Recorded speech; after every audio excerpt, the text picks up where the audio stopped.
This is The Big Story, presented by Herb Chambers. Stoneface. She reminds me just of Bulger. Bullet-piercing eyes. She has no heart. She probably sleeps in an ice chest. She got an 8-year sentence.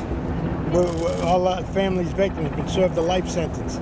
We're outside the Moakley Courthouse in South Boston for the sentencing of Catherine Greig, the longtime girlfriend of James Whitey Bulger, who was with him for most of the 16 years that he was a fugitive. Catherine Greig received 8 years, a harsh sentence being seen by many. It still fell far short of the 10 years that prosecutors had requested, but it was way above the 3 years that Catherine Greig faced under probation sentencing guidelines that were established as early as this morning.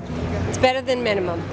Pleased with the 8 years. Personally, I thought she was probably going to get a little less, but good to see a judge finally, put the hammer down a little bit. We had Judge Woodlock here in federal court meticulously going through the sentencing guidelines and adding enhancements for the guns that were found in their Santa Monica apartment last year, for the cash that was found. He said Catherine Greig had, obstructed justice by lying to investigators when she was first arrested.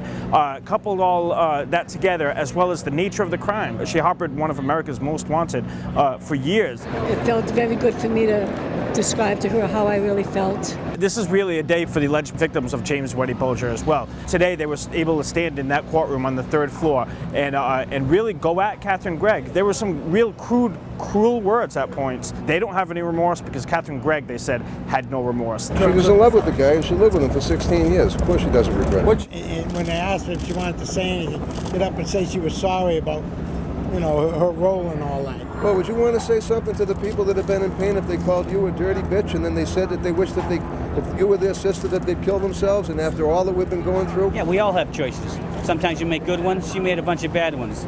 Just because now that she wants to turn her life around, you are responsible for your actions. This is Milton Valencia with the Boston Globe.